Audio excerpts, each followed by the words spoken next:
em pouquinhos minutos, eu quero dar um rápido resumo da minha história. Conheci a Cristo Jesus há 10 anos. Há 10 anos que levantei as minhas mãos para Jesus, na minha mocidade, aos 20 anos de idade. Novo na fé, cheio de sonhos. Vim de uma família turbada, uma família complicada, filho de mãe de santo. Minha mãe era mãe de santo, meu pai, drogadito, morador da Cracolândia, viciado em crack, cocaína, um dependente químico. Via a luta, o sofrimento da minha família, resolvi mudar de vida. Levantei minhas mãos para Jesus, aceitei ao Senhor, comecei a louvar o nome do Senhor, comecei a caminhar no Evangelho de Cristo. E quando aceitei ao Senhor, começaram a vir as muitas promessas de Deus sobre a minha vida. As promessas vieram chegando. E quem é aquele que quando recebe uma promessa de Deus não gera expectativas e não sonha com aquela promessa? Quem é aquele que quando Deus promete não sonha e não arquiteta um projeto de vida? O Senhor prometia e eu começava a sonhar com as promessas do Senhor. Caminhando, novo convertido, novo na fé, buscando a presença do Senhor. Há 8 meses que eu tinha levantado as minhas mãos para Jesus. Saía da minha casa para o meu primeiro culto de perfeito louvor e adoração ao Senhor. Seria esse realizado por mim, um culto de ação de graças, já no meu 8º mês de novo convertido. Aos 8 meses que eu tinha levantado as minhas mãos para o Senhor. Iria em especial agradecer a Deus naquele culto pela vida da minha filha. Minha filha, que seria apresentada no altar do Senhor aos dias 23 de novembro do ano de 2002. Exatamente no 8º mês que eu tinha levantado as minhas mãos para Jesus. E ao 7º dia do nascimento da minha filha. Minha filha que foi um presente, uma promessa de Deus. Eu saía da minha casa junto com a minha esposa e minha filha para cultuarmos ao Senhor e eu ser grato a Deus pela vida da minha filha, que pela medicina, desde quando foi conhecida por feto, foi desenganada da medicina. Pois os médicos diziam que a minha filha não ia nascer, pois era uma gestação em minha esposa acontecida nas trompas. Foi determinado 3 meses de gestação e certamente iria acontecer o aborto. Resumindo para que você possa entender, aquilo que era para durar 3 meses determinado pela medicina de gestação, durou 9 meses, como uma normalidade de todas as gestantes que passam. E aos 9 meses, a minha esposa deu à luz, tivemos a nossa filha, aleluia. E quando completava 7 dias que a minha filha tinha nascido, eu já tinha um perfeito culto de louvores ao Senhor. Iria agradecer ao Senhor neste culto e apresentar a minha filha no altar do Senhor. Convidei 2 pessoas muito importantes em minha vida para participar deste culto. Minha mãe e o meu pai. Minha mãe não aceitou o meu convite, pois era mãe de santo, não queria ir numa igreja cristã. E eu tive que usar a minha filha. Eu tive que usar a minha filha para convencer a minha mãe de participar daquele culto. E pela minha filha, a minha mãe aceitou o meu convite, pois disse que ficaria no último banco da igreja e não queria ser incomodada por ninguém. Fui buscar o meu pai, encontrei o meu pai na Cracolândia. Trouxe meu pai da Cracolândia, dos mesmos efeitos, usei a minha filha para ele vir à igreja e ele aceitou da mesma forma que a minha mãe. Tudo preparado para um grande culto. Tudo preparado para um culto de louvores ao Senhor. Saía da minha casa caminhando, louvando a Deus, junto com a minha esposa e a minha filhinha nos seus braços, recém-nascida. Iria me encontrar com os meus pais para cultuar ao Senhor. Quando eu saí do portão da minha casa para fora, percebi 2 sujeitos que caminhavam na minha direção que eu nunca tinha visto. 2 indivíduos desconhecidos por mim, desconhecidos por minha família. Caminhavam na minha direção com olhos centrados em mim. Continuei caminhando. E ao ver aqueles sujeitos me olhando, cheguei a imaginar que eles me viessem perguntar por alguém. Que eles viessem me perguntar por algum endereço ou coisa parecida. Continuei caminhando. Parei numa distância que media aproximadamente 1,5 metro. A distância entre eu e o pastor Eliel. Parado na frente daqueles sujeitos, eu esperei uma pergunta, uma palavra, onde não existiu nenhuma palavra. Assustado, sem tempo de correr. assustado sem tempo de gritar socorro, ou de pedir a Deus: Senhor, eu preciso que o Senhor faça um milagre em minha vida. Eu fui surpreso no momento em que um dos sujeitos levou a mão pela cintura e sacou o peixeiro em punho que media aproximadamente entre 14 e 16 polegadas. Aproximadamente este tamanho, a espessura da lâmina.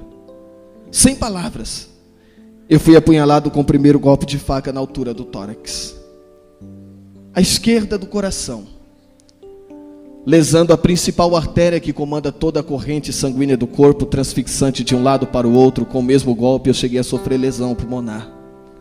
Eu não me suportava mais de pé. Lembro ter caído de joelhos no chão, e de joelhos no chão talvez me existissem 5 segundos de vida para clamar: Deus, não me deixe morrer aqui, salva minha vida, Senhor, faz um milagre.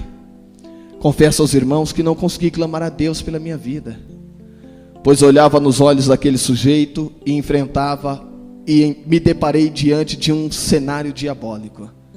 Eu olhava nos olhos daquele sujeito que, com a faca ensanguentada em punho, friamente, ele levantou a faca na altura da face e lambeu o sangue que estava na faca. Ao ver aquela cena eu clamei: Deus, tem misericórdia da vida deste homem. Ao clamar a Deus pela vida daquele que me agredira, eu caí desfalecido com a face sobre o chão. Desacordado, eu fui golpeado por mais 2 vezes nas costas, atingindo lombar, atingindo medula. Ao 7º dia de ter dado à luz, a minha esposa presenciou o crime. A dieta acabou-se, o resguardo se foi. Aleluia. Naquele momento eu estava debaixo das mãos do Senhor. Era só Deus para fazer um milagre acontecer. Pelos vizinhos, os vizinhos viram, chamaram a polícia. Eu fui socorrido pela polícia, levado a um pronto-socorro. E quando cheguei no pronto-socorro, na emergência médica, retomei a consciência e ouvi quando o médico disse: não tem jeito, ele não vai sobreviver, não temos recursos, não temos médicos, não há possibilidade de vida, não tem jeito. Uma porta se fechava. Do pronto-socorro, eu fui levado a um hospital. Ao chegar no hospital, eu precisava de um médico, um suposto cirurgião cardiovascular. E no hospital que eu fui levado não teria o suposto médico. Pela 2ª vez eu fui desenganado da medicina e ouvi dizer: não tem jeito, ele não vai sobreviver, não temos recursos, não temos médico. Do 2º hospital a um 3º hospital. No 3º hospital as mesmas palavras: não tem jeito, não tem médico, não há o que fazer. Do 3º hospital para um 4º hospital. No 4º hospital, o Hospital Regional de Osasco. Entrei na emergência médica, e na emergência médica já foi dito: não temos médico aqui que possa fazer a cirurgia nele, não tem jeito. Era mais uma porta se fechando, mas o hospital dizia: não tem jeito. Oh, aleluia. Um médico que entrou de plantão, na troca de plantão, ele acompanhou a minha história. Sensibilizado com a minha história, ele foi procurar saber onde teria o suposto médico para me operar. Encontrou um médico. Esse médico estaria na Zona Leste, Hermelino Matarazzo, de plantão no hospital de Hermelino Matarazzo. Sensibilizado com a minha história, foi em busca de ajuda, alguém que pudesse me transferir para o hospital. Foi pedir auxílio ao hospital, entrar em contato e acionar o helicóptero Águia da Polícia Militar. O helicóptero Águia da Polícia Militar pousa no heliponto do hospital. Estava tudo preparado para uma 5ª remoção, mas espera aí, numa aeronave não se podia me transferir de helicóptero, porque na aeronave não se há espaço para ressuscitar caso houvesse uma parada cardiorrespiratória.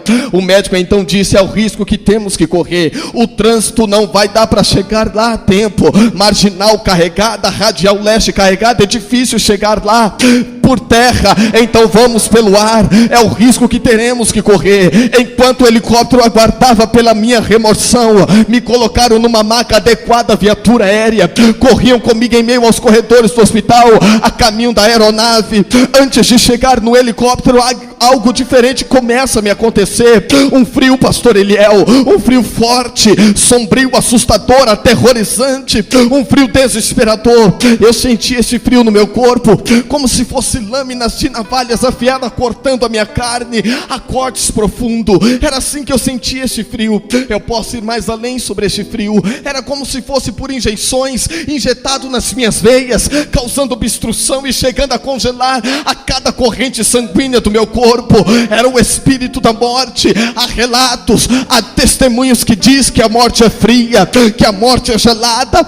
Eu sou testemunha viva em dizer: a morte é fria, é gelada, é sombria, assustadora. O espírito da morte tocava no meu corpo. Naquele momento do frio desesperador, nos corredores do hospital, eu estava passando por uma sequência de paradas cardíacas. Foram totalizadas 8 paradas cardíacas. A luta dos médicos para me dar a vida, para tentar me reanimar. Todos os recursos foram utilizados, evangelista André. Choque, adrenalina, todos os recursos. Mas depois de uma 8ª parada cardíaca, pastor Eliel, o médico dá uma notícia para minha sogra. A minha sogra que me acompanhava dentro da ambulância, que me batia, me esbofeteava na hora das paradas cardíacas e gritava dizendo: não morre, meu filho, não morre, resista, acorda, ser forte, não morre, meu filho. Ela me chamava de filho, e o médico, acreditando que a minha sogra fosse a minha mãe pelo fato de me chamar de filho, ele se aproxima e diz: mãe, se acalma, mãe, se controla. Aleluia. Oh, aleluia. Se acalma, mãe. Até aqui fizemos o possível. O seu filho foi forte. Ele lutou bravamente pela vida de uma forma que eu nunca vi. Mas infelizmente, mãe, ele não resistiu. É muito difícil para mim dizer isso como médico, mas eu tenho que dizer: perdemos ele. Providencie os documentos que o seu filho acaba de entrar em estado de óbito. Não tem mais jeito. Oh, aleluia. Aleluia. Eu fui levado ao necrotério do hospital. Do necrotério, eu fui transferido para o Instituto Médico Legal. No IML eu fui congelado na câmara fria. A minha sogra foi espalhar a notícia: o Aguinaldo morreu. Acabou. Aquilo que seria um culto de ação de graças, onde eu acreditei que mamãe e papai iriam se render a Cristo, já não ia mais acontecer. Às vezes Deus, Ele cria situações, e diante das situações vem as lágrimas, vem o desespero. Perguntamos: por que, Senhor? E talvez não obtivemos respostas, não conseguimos entender o porquê. Aleluia. Mas o salmista diz que o choro ele pode durar uma noite inteira, mas ao amanhecer virá a tua alegria. Não importa a situação que você esteja passando hoje, não importa. O que importa é que hoje Deus está aqui para te dar a resposta e dizer para você que Ele está contigo. Oh, aleluia. Com a morte, sonhos frustrados, projetos mortos, acabou. Minha mãe foi pedir ajuda porque a morte é a única visita que vem sem dar notícia, sem dar recado. Ela chega e acabou. E sempre vem numa hora difícil financeiramente falando. Minha mãe foi pedir ajuda ao meu ex-patrão. Meu ex-patrão arcou com todas as despesas funerárias precisas. Comprou o caixão, pagou tudo o que fosse preciso para a funerária. Família de luto. Recém-nascida minha filhinha órfã de pai. Aleluia. Congelado na geladeira eu fiquei por 7 horas e 40 minutos. Eu ouvi, pois eu podia ouvir qualquer voz, embora não visse nada, não sentia nada, não via nada, ninguém, não sentia nada, mas eu ouvia. E eu ouvi o momento que minha mãe entrou na câmara fria e fez o reconhecimento do meu corpo. Os seus gritos, o seu choro, o seu desespero. Eu tentava falar, mas minha mãe não me ouvia. Aleluia.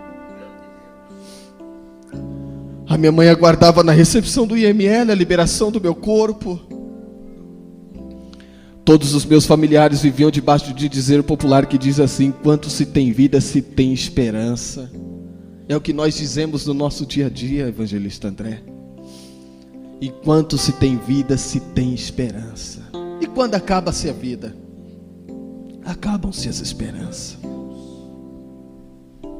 Capítulo 14, versos 7 ao 9 no livro de Jó diz assim: porque ainda há uma esperança para a árvore, ainda que esteja cortada, morta, envelhecida a raiz, ao cheiro das águas brotará e dará fruto como a planta nova. Eu estou profetizando que ainda há uma esperança para você.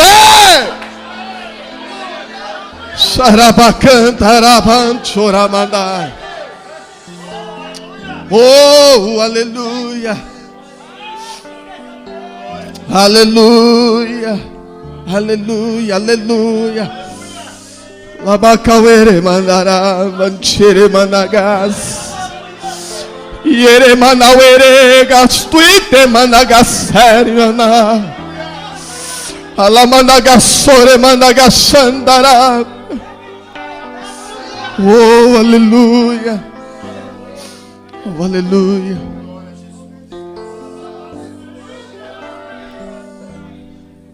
No meu subconsciente passava-se um filme, e esse filme me fazia lembrar das promessas de Deus. Lembrava-me da primeira promessa.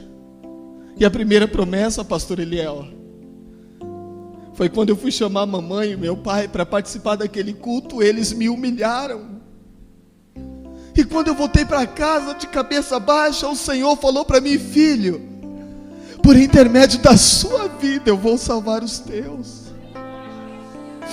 Eu estava morto dentro do IML.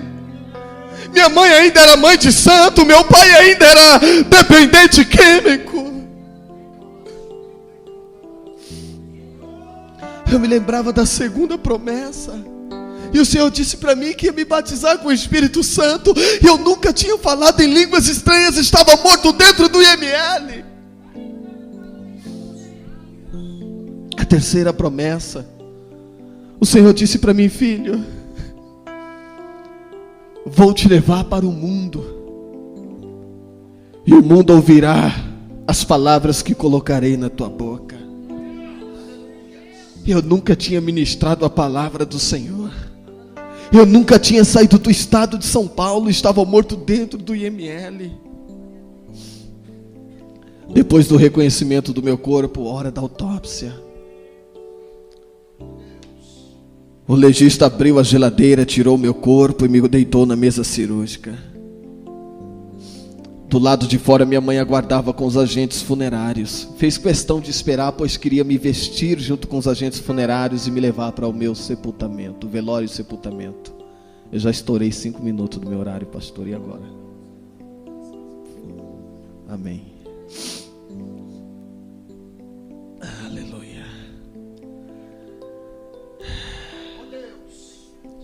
Quando os legistas preparavam as suas ferramentas cirúrgicas para iniciar a necrópsia, eles viriam com uma maquita. Uma maquita que eu não sei se é maquita, o nome é uma serra, que é utilizada para serrar a partir do tórax, iniciando a necrópsia. Ao zunir daquela serra, ao ouvir o zunir daquela serra, que a minha audição estava em perfeito estado, eu orei e disse: Senhor, eu entrego-me em tuas mãos, ó Pai. Eu não sei se vivo estou ou se estou morto, não sei. Mas de uma coisa eu sei, ó Deus, que o Senhor é fiel, que o Senhor é verdadeiro, que o Senhor é poderoso para mudar o meu cativeiro. Faça segundo a tua vontade, ó Deus, e não a minha. Enquanto a Maquita vinha na direção do meu peito, eu vi o céu se abrindo. Em fração de segundos, enquanto eu via os portões celestiais abertos, eu imaginava comigo: agora eu vou caminhar nas ruas de ouro. Eu quero subir e ver e tocar aos muros de jaspe, de cristais. Eu quero ver e contemplar o coral angelical louvando hosanas a Deus. A minha alma ansiava estar nos céus. A minha alma clamava ao Senhor poderoso. A minha alma pedia aos céus. Eu não tive o privilégio de subir aos céus, não. Eu não pude andar nas ruas de ouro. E nem sei dizer para você se são realmente de ouro as ruas, se são de jaspe, de cristais os muros. Eu não sei. Sabe por que eu digo não sei? Eu não tive o privilégio de estar lá. Eu não sei se tudo isso é apenas simbolicamente escrito devido à visão que teve o apóstolo João. Eu não sei, mas eu acredito nas maravilhas em que há nos céus. Antes que aquela Maquita tocasse no meu peito, o céu se abriu, uma voz bradou e disse: filho, ainda não é chegada a tua hora. Levanta-te, glorifica o meu nome, porque sou Deus quem te devolve a vida para viver a promessa.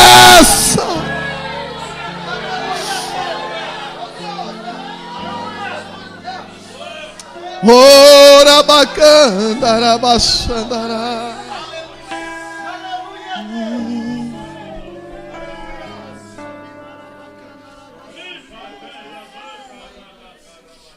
Pode tocar. Aleluia. Aleluia.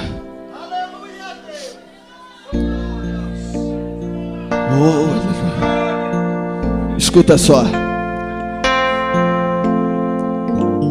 Enquanto os meninos tocam, eu quero dizer para você assim: quando eu abri os meus olhos e eu vi a Maquita se aproximando do meu peito, eu consegui me sentar na mesa cirúrgica, ainda com o corpo travado, imobilizado, sem movimentos, duro, congelado. Eu consegui me sentar. E quando sentado, bem suave, por enquanto só tocando, bem suave, assim mesmo, pode deixar.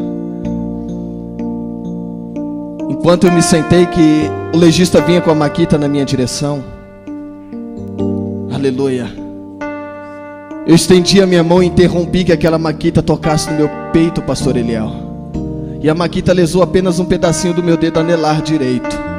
Foi a única parte do meu corpo onde tocou a Maquita e lesou um pedacinho do meu dedo anelar direito. Quando o legista viu ser decepado o pedacinho do meu dedo, ele saiu lá fora e foi buscar alguém. Ele queria ver e ter a certeza se aquilo que ele via com seus olhos era real, era verídico. A primeira pessoa que ele encontrou do lado de fora foi a minha mãe, que há poucos minutos tinha reconhecido o meu corpo. Agora ele entra com a minha mãe dentro da câmara fria, macumbeira, mãe de santo do candomblé, 50 anos de candomblé, 50 anos de idade. Há 25 anos era titulada mãe de santo. Ela vem entrando agora com o legista dentro da câmara fria. E quando eles vêm se aproximando de mim, minha mãe me viu sentado na câmara fria. Ela veio se aproximando.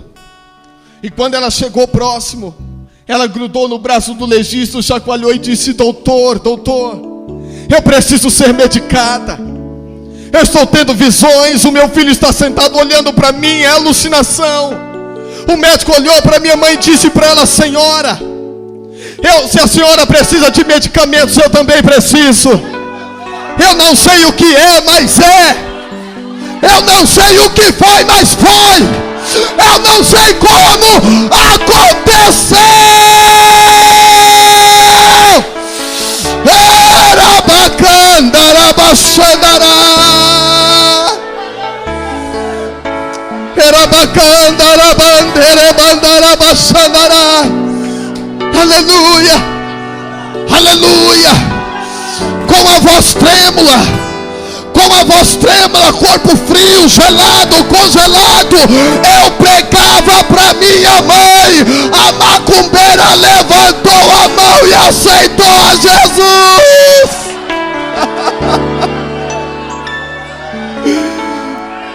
Era bacana, era bacana.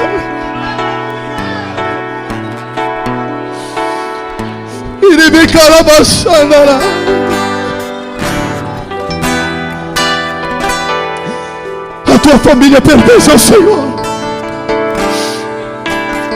A tua família pertence a Cristo.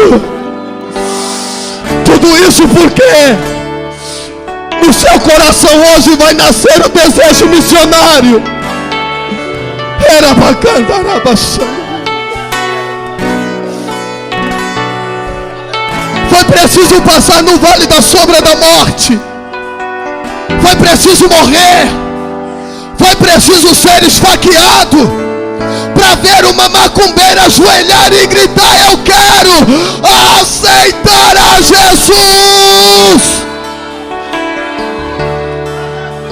Foi preciso passar no vale da sombra da morte para ver um dependente químico de 49 anos de idade levantar a mão, aceitar a Jesus e hoje ser pregador do Evangelho de Cristo.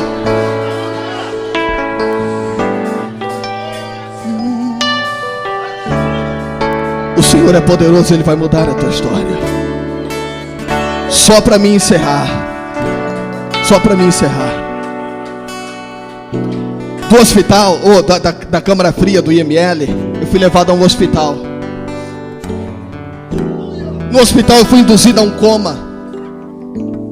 E naquele coma eu dormi por 72 horas.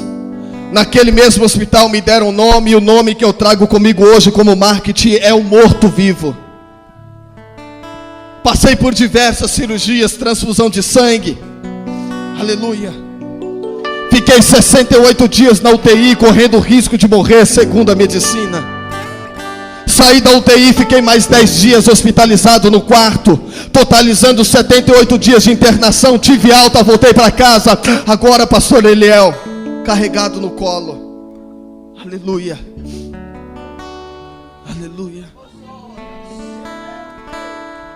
Com toda a tragédia, tive medo de voltar para minha casa, uma casa que eu construí na área verde. Comprei o terreno, construí, esforço, suor, dignidade, foi tudo fruto do meu trabalho. Morei nessa casa 45 dias, o suficiente para me acontecer tal tragédia. Com traumas, com medo, eu, minha esposa, minha filha, abandonamos a casa e não voltamos mais. Fomos morar de favor. Agora quer ver ser humilhado, é depender de parentes, é depender de ajuda de pessoas que você não conhece. Oh, aleluia. Eu digo para você que morrer não é ser provado. Não é. Não é. Estar paralítico não é ser provado, não. Ser humilhado. Oh, aleluia. Retornei ao médico, carregado no colo. Eu perguntei ao meu médico: doutor, eu posso andar de novo? Quanto tempo mais eu vou ficar sem andar? O médico, junto com o psicólogo, disse para mim assim: que eu tinha um grande privilégio de ter conhecido o outro lado da vida, mas que eu tinha sido lesado na lombar e na medula, e por então eu não ia mais andar. Eu fiquei paraplégico. Ganhei de presentes uma cadeira de rodas, e desenganado da medicina, eu ouvi dizer por diversas vezes: não tem mais jeito. Oh, aleluia. Consegui sair da humilhação de familiares, de parentes. Loquei uma casa com o mínimo dinheiro que eu ganhava de um auxílio doença do INSS no valor de R$192. Aluguei uma casa de 170, onde me restaria 22 para as demais despesas de casa. Comecei do zero, do nada. Ganhei um colchão que dormia eu, minha esposa e minha filha no chão.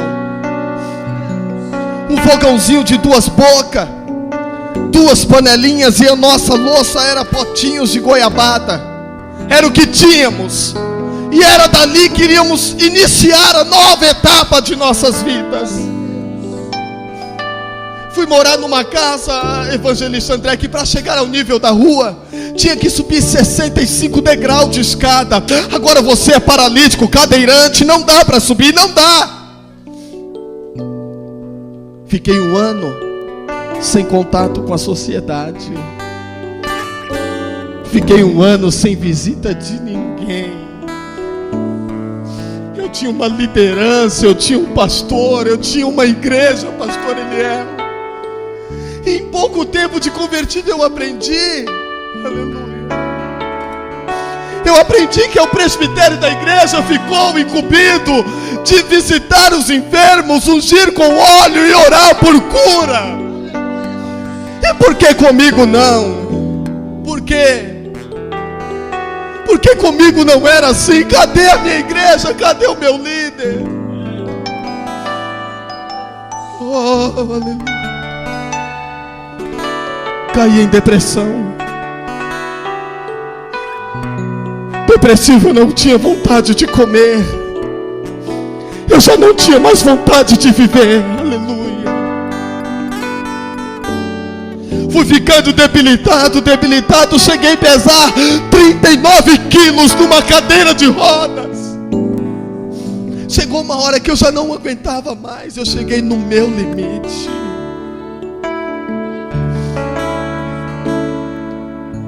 Um pastor foi me procurar.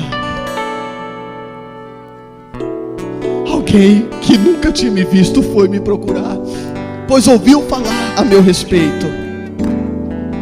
E quando esse pastor me encontrou, ele entrou na minha casa e me viu naquela situação de miséria, há meses comendo chuchu com farinha de milho. Aleluia. Eu não estou contando derrota, eu estou contando a forma que Deus mudou a minha história. Eu já vou terminar. Aleluia. Quando o pastor chegou na minha casa, Evangelista André, ele me viu sentado no colchão. Eu já não tinha nem mais feição. Eu não tinha forças. Uma sonda colocada pelas narinas para se alimentar, porque eu não conseguia comer. E o médico teve que, eu fui levado, passei mal, fui levado ao hospital, me introduziram uma sonda, eu tinha que me sustentar à base de sustagem. Se eu não tinha arroz e feijão, que dirá sustagem para comer? Aleluia. Cordeiro Santo de Israel.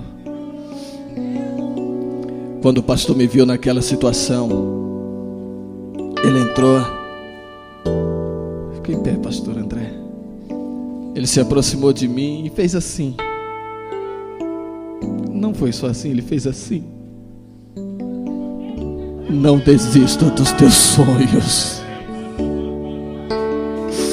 Oh, lavacantarabaçanagarabassa. Será que você pode fazer isso com quem está do teu lado agora? Será que você pode ser voz profética, abraçar e profetizar e dizer: não desista dos teus sonhos? Você pode não estar se importando, mas esse abraço pode ter um grande valor. Eu tinha 1 ano e 2 meses sem visita de ninguém. 1 ano e 2 meses sem um aperto de mão, sem um abraço amigo, cheio de depressão. E naquele dia aquele abraço foi tudo. Esse abraço é tudo.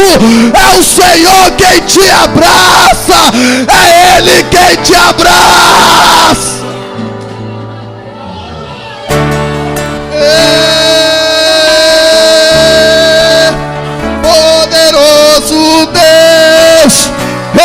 poderoso, o Senhor é poderoso. Oh, Rabacandarabassandarai. Se a sua alma anseia por Cristo, Ele vai visitar-te.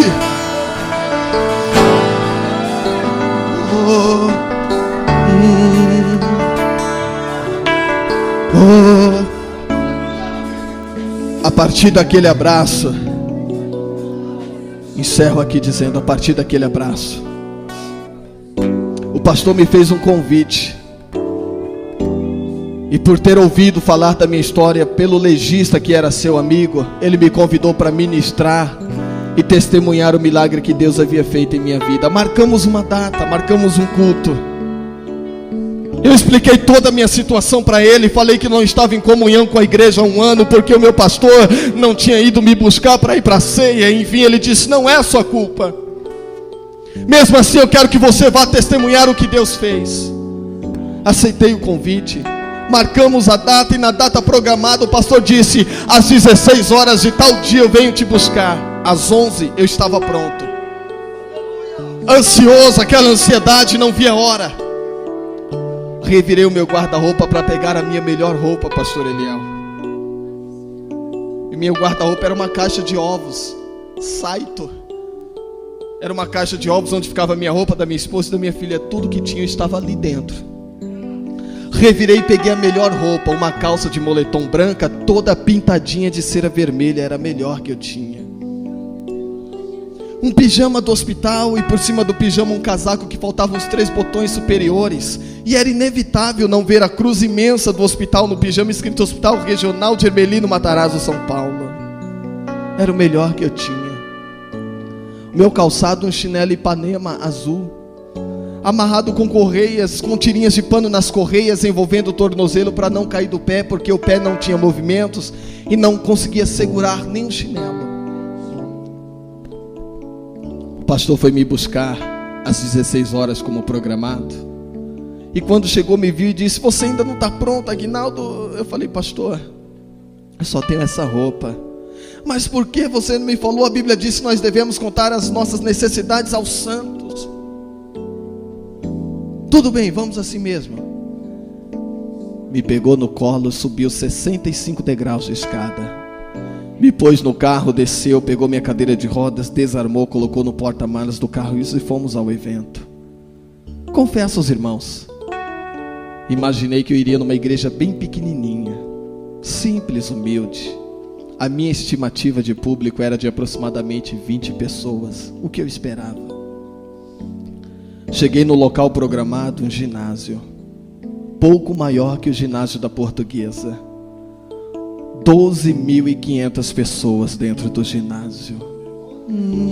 Aleluia. Quando eu vi aquela multidão, eu pensei que ficaria na plateia. O pastor subiu para a tribuna junto com os doutores. Falou ao ouvido de um dos obreiros, os obreiros desceram, levantaram-me com cadeira de rodas e todos me levaram para o local de destaque. Sabe o que eu quero dizer para você? Deus não quer te ver no anonimato. Deus, Ele quer mudar a história da tua vida. E tudo isso vai começar através do dia de hoje, que vai acender no teu coração a visão missionária. Naquele momento que eu fui levado ao altar, o culto rolava, os conjuntos cantavam, orquestra, louvores, oportunidades. Por fim, para mim encerrar, foi me dada a oportunidade como mensageiro da noite. O pastor pegou-me e trouxe com a cadeira de rodas até o lado do púlpito, deu o microfone na minha mão e percebeu a minha timidez. Quando eu peguei o microfone, eu nunca tinha ministrado, nunca. Eu comecei a tremer e bater o microfone no dente. Toda hora batia, pá, pá. O pastor viu a minha timidez e a voz que não saía, sussurrou em meu ouvido e disse, Aguinaldo, não se intimide, porque hoje foi escolhido para ser porta-voz de Deus para este povo aqui.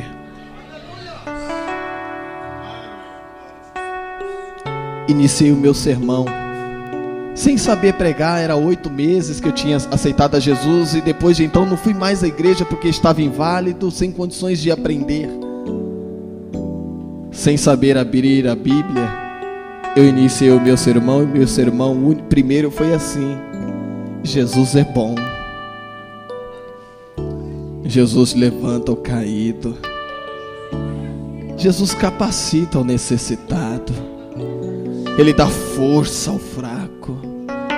Ele liberta do cativeiro o cativo, dá vista ao cego, audição ao surdo, dá voz ao mudo, ressuscita o morto, faz andar o paralítico.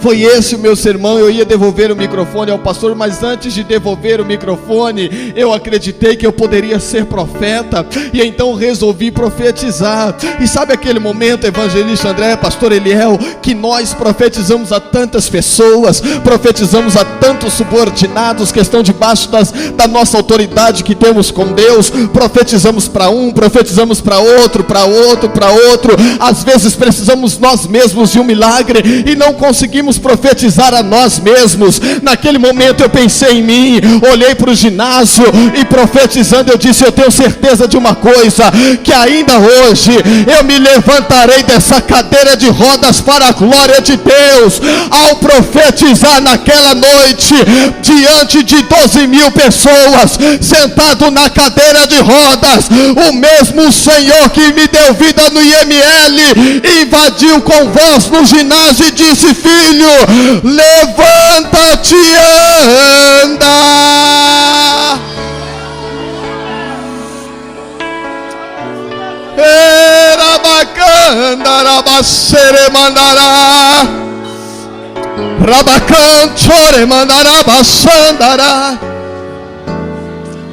Eu fiquei de pé, e quando eu fiquei de pé, eu tentei dar o primeiro passo, mas não saiu. E quando eu estava de pé, parecia tão perfeito, nunca foi tão perfeito, parecia meses de ensaio. Eu me levantei e o ginásio de uma única vez, todos, de uma única vez, nunca foi tão perfeito. Todos esperavam agora a minha reação. Eu tentei mais uma vez o primeiro passo e não saiu. Curvei minha cabeça e fiquei por 3 minutos de cabeça baixa, dizendo: Senhor, eis-me aqui. Deus usou o menor, melhor dizendo, a menor. Uma criança. Eu quero que você entenda a perfeição. Um bebê de colo. Ana Carolina. Idade 10 meses. Saía do colo o bebezinho, pisava seus pezinhos tão pequenos na quadra do ginásio e simplesmente aprendeu a andar. Ela veio andando tão perfeita. A mãe tentou segurar, mas viu tanta perfeição e deixou a criança. Ela caminhou até a frente do altar. Ela parou na frente do altar, levantou sua cabecinha para o alto para me olhar dentro dos olhos, e com apenas um gesto ela me disse tudo o que eu precisava ouvir. Com apenas um gesto ela me disse tudo que eu não estava ouvindo ainda. Ela levantou a sua mãozinha na minha direção e disse assim: vem.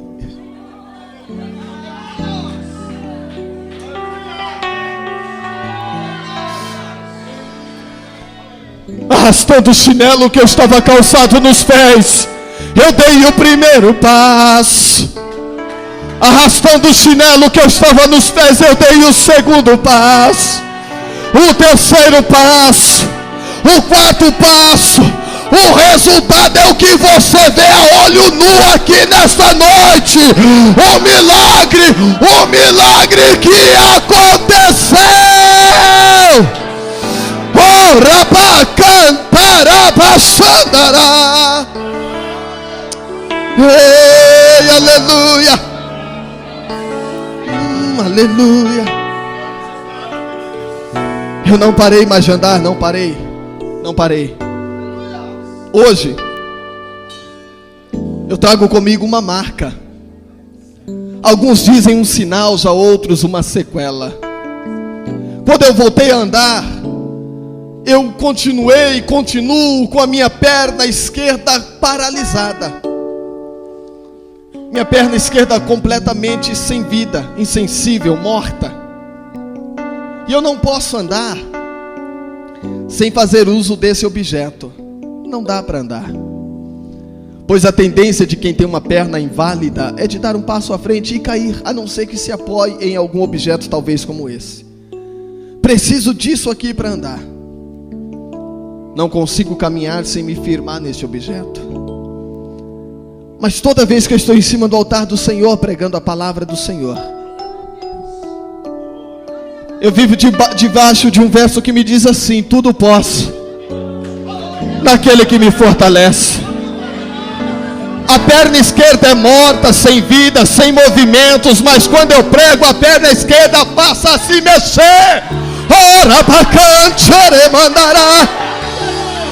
Eu não posso andar sem fazer uso da bengala, mas quando eu estou pregando, eu ando, eu corro, eu pulo, dá lugar, levanta a mão, adore, adore, adore. Era bacandará, era mandará, baçandará. Oh! Aleluia. Oh, aleluia. A medicina não entende. Para a ciência não há explicação, não há. A mídia publicou a minha matéria, Conexão Repórter, entre outras matérias de jornalismo. A ciência falou na publicação de uma das minhas matérias. A explicação para os telespectadores, para a mídia, pastor Eliel, foi dizer assim: conflitos sempre vai existir entre a ciência e o espiritual. Porém, o espiritual tem uma crença, uma fé, já a ciência acredita em evidências. Até hoje eu não entendi o que foi que o cientista explicou. Sabe por quê? Para o milagre não há explicação. Pastor Aguinaldo não está explicando milagre, estou testemunhando o que Deus fez na minha vida. Eu estou profetizando que você, a partir de hoje, a partir desse culto, vai testemunhar o que o Senhor fará na tua vida.